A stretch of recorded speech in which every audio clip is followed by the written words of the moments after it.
வாங்க இன்னைக்கு நம்ம கோடை காலத்தோட சில மறைமுகமான செலவுகளையும் அதை எப்படி ரொம்ப ஸ்மார்ட்டா சமாளிக்கலாம்னு பார்க்க போறோம்.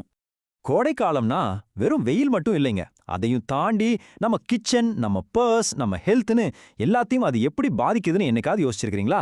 வாங்க அந்த கேள்விகளுக்கு பதில தேடுவோம். சரி வாங்க முதல்ல ஆரம்பிப்போம். கோடைக்காலம்னாலே சில தலைவலிகளும் கூடவே வரும் இல்லையா? அப்படி நம்ம கண்ணுக்கு தெரியாம வர்ற செலவுகளையும் பிரச்சனைகளையும் பத்தி இப்ப பார்க்கலாம். ஒரு சாதாரண எலக்ட்ரிக் ஓவன் எவ்ளோ பவர் எடுக்கும்னு நினைக்கிறீங்க? சுமார் 5000 வாட்ஸ். இது உங்க வீட்டு ஏசியா ஃபுல் பவர்ல ஓட விடுறதை விட அதிகம். இதனால உங்க கிச்சன் ஒரு சவுனா மாதிரி ஆகுறது மட்டும் இல்ல, கரண்ட் பில்லும் எகிறிடும். வெப்பம் ஒரு பக்கம்னா இன்னொரு பக்கம் நம்ம காசு விரயமாகுது. எப்படின்னு கேக்குறீங்களா? ஃபுட்பிரிண்ட் ரிப்போர்ட் படி கோடை காலத்துல நம்ம வாங்குற காய்கறி பழங்கள்ல கிட்டத்தட்ட 30% குப்பைக்கு போகுதாம். யோசிச்சு பாருங்க, இது நம்ம தூக்கி எறிகிற காசுதான். அப்போ என்னதான் பண்றது? வேலையும் சமாளிக்கணும், சாப்பாட்டையும் வீணாக்க கூடாது, ஆனா நல்லா சாப்பிடவும் செய்யணும். இதுக்கு ஒரு சூப்பரான ரொம்ப சிம்பிளான வழி இருக்கு. அதுதாங்க இந்த நோ குக் மீல்ஸ், அதாவது சமைக்காமலேயே சாப்பாடு செய்யறது. இதனால உங்க கிச்சன் ஜில்லுன்னு இருக்கும், காய்கறிகளும் கெட்டு போறதுக்கு முன்னாடி ஒரு சூப்பரான சாலட்டா மாறிடும்.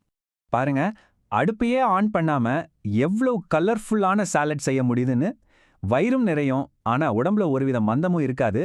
ரொம்ப புத்துணர்ச்சியா இருக்கும். இதெல்லாம் செய்யறதுக்கு ரொம்ப நேரம் கூட ஆகாது. கொஞ்ச நேரத்துல டக்குன்னு செஞ்சிடலாம். கிச்சன்ல செலவு பண்ற நேரத்தை மிச்சம் பண்ணி ஜாலியா கோடையை அனுபவிக்கலாம். இது ஒரு வின்-வின் சிச்சுவேஷன் தானே? ஸ்வீட் சாப்பிடணும்னு ஆசையா இருக்கா? அதுக்கும் வழி இருக்கு. இந்த நோ பேக் அன்னாசி டெசர்ட்டை பாருங்க. சமைக்காமையே சூப்பரான ஜில்லுன்னு ஒரு டெசர்ட் சாப்பிடலாங்கிறதுக்கு இது ஒரு பெர்ஃபெக்ட் உதாரணம். சோ சிம்பிளா சொல்லணும்னா, சமைக்காத உணவுகளை செலக்ட் பண்றது ரொம்பவே ஸ்மார்ட்டான ஒரு மூவ். வீடு கூலா இருக்கும், காசு மிச்சமாகும், முக்கியமா கோடையை என்ஜாய் பண்ண நிறைய டைம் கிடைக்கும். கிச்சன்ல இருக்கிற வெப்பத்தை குறைச்சிட்டோம், சரி. ஆனா உங்க பணத்தை உறிஞ்சிற இன்னொரு கண்ணுக்கு தெரியாத சக்தி இருக்கு. நாங்க அதை ஆற்றல் காட்டேரிகள்னு சொல்லுவோம்.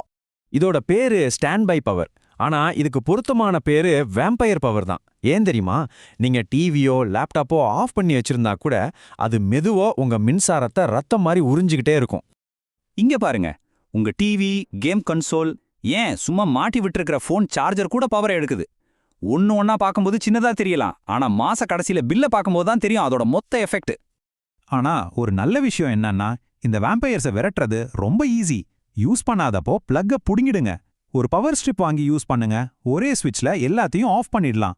உங்க டிவைஸ்ல லோ பவர் மோட் இருக்கான்னு செக் பண்ணி யூஸ் பண்ணுங்க.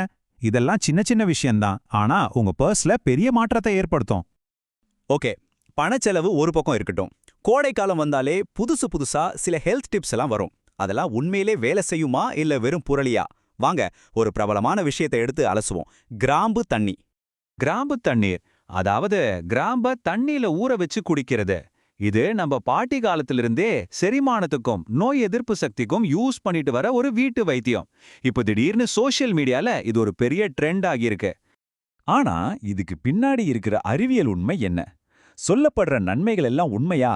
இல்ல இதுல ஏதாவது ரிஸ்க் இருக்கா? வாங்க உண்மையை என்னன்னு பாப்போம்.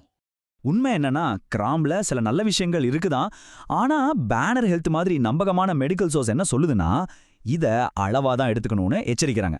முக்கியமா இது எல்லா வியாதிக்கும் மருந்து கிடையாது. நீங்க பிளட் தின்னர்ஸ் மாதிரி ஏதாவது மருந்து எடுத்துக்கிட்டீங்கன்னா இதை குடிக்கிறது ஆபத்துல முடியலாம். சோ ஜாக்கிரதை. இன்னைக்கு நாம வீணாகிற கரண்ட் பில்ல இருந்து உணவு வீணாகிறது வரைக்கும், அப்புறம் இந்த மாதிரி ஹெல்த் ட்ரெண்ட்ஸ் வரைக்கும் கோடை காலத்தோட சில மறைமுக செலவுகளை பத்தி பார்த்தோம். இதையெல்லாம் தெரிஞ்சு வச்சுக்கிட்டா இந்த சம்மரை நீங்க இன்னும் புத்திசாலித்தனமா, ஆரோக்கியமா, சிக்கனமா கழிக்கலாம். சரி, நாம பேசினதெல்லாம் ஒரு பக்கம். இதையும் தாண்டி இந்த கோடையில உங்க கண்ணுக்கு தெரியாம மறைஞ்சிருக்கிற வேற என்ன செலவுகள்லாம் இருக்குன்னு நீங்க நினைக்கிறீங்க?